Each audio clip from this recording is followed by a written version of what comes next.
ಇವತ್ತು ಕಾಲೇಜ್ಗೆ ಹೋಗಿದ್ದವಳನ್ನ ಸರ್ ವಾಪಸ್ ಕಳಿಸಿದ್ರು. ಇವತ್ತು ಕಾಲೇಜ್ಗೆ ಹೋದ್ಮೇಲೆ ಗೊತ್ತಾಯಿತು ಮಾರ್ಕ್ಸ್ ಕಾರ್ಡ್ಸಿಗೆ ಸೈನ್ ಹಾಕಿಸ್ಕೊಂಡು ಬರಬೇಕಿತ್ತಂತ. ಅದಕ್ಕೆ ಸರ್ ವಾಪಸ್ ಕಳಿಸಿದ್ರು. ಈ ಕಾಲೇಜಿಂದ ಆ ಕಾಲೇಜ್ಗೆ ಹೋಗ್ಬೇಕಂದ್ರೆ 2 ಬಸ್ ಇಳ್ದೋಗ್ಬೇಕು. ನಮ್ಮ ಕೆಲಸ ಆಗಬೇಕಂದ್ರೇನು 2 ಬಸ್ ಇಲ್ಲ ಅಂದರೆ 3 ಬಸ್ ಆದರೂ ಇಳ್ದೋಗ್ಲೇಬೇಕು. ಇಲ್ಲೋದ್ರೆ ಅರ್ಧ ಗಂಟೆ ಬಿಟ್ಟು ಬಾ ಅಂತಂದರು. ಅರ್ಧ ಗಂಟೆ ಬಿಟ್ಟೋಗಿ ಸೈನ್ ಹಾಕಿಸ್ಕೊಂಡು ನಮ್ಮ ಕಾಲೇಜಿಗೆ ಬಂದೆ. ಅಷ್ಟು ಬೇಗ ಬರೋ ಅಂಥ ಅರ್ಜೆಂಟ್ ಏನಿರಲಿಲ್ಲ. ಆದರೆ ನಮಗೆ ಇವತ್ತು ಸೀನಿಯರ್ಸು ಜೂನಿಯರ್ಸಿಗೆಲ್ಲ ಒಂದು ಆ್ಯಕ್ಟಿವಿಟಿನ ಕಂಡಕ್ಟ್ ಮಾಡ್ತಿದ್ರು. ಅದೇ ಕ್ರೇಜಲ್ಲೇ ಬೇಗ ಬಂದೆ.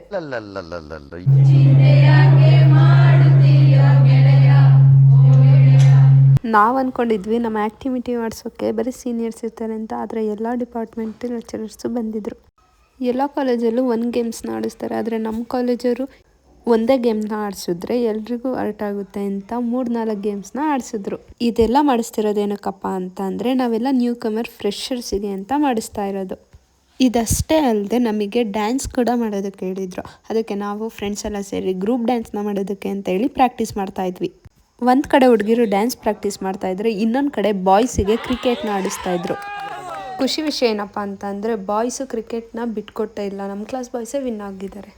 ಇದೆಲ್ಲ ಪ್ರೋಗ್ರಾಮ್ನ ಮುಗಿಸ್ಕೊಂಡು ಮನೆ ಕಡೆ ಹೊರಟೆ. ಬಸ್ ಸ್ಟಾಪ್ಗೆ ಹೋಗ್ಬೇಕಾದ್ರೆ ನನ್ನ ಫ್ರೆಂಡ್ ತಗೊಂಡಿರೋ ಬಲೂನ್ನ ರೋಡಲ್ಲೇ ಹೊಡೆದಾಕೊಂಡು ಬಂದ್ಲು. ಮನೆಗೆ ಬರೋಕ್ಕೆ ಅಂತ ಹತ್ತಿದ ಬಸ್ ಪಂಚರ್ ಆಯಿತು. ಎಲ್ಲರೂ ಕೆಳಗಿಳಿಸಿದ್ರು. ಬಸ್ ಪಂಚರ್ ಆದಮೇಲೆ ಬಸ್ ಹತ್ತಕ್ಕಾಗುತ್ತಾ? ನಮ್ಮ ಮಾಮಂಗೆ ಫೋನ್ ಮಾಡಿ ಬರೋಕ್ಕೆ ಹೇಳಿ ಮನೆಗೆ ಹೊರಟ್ವಿ.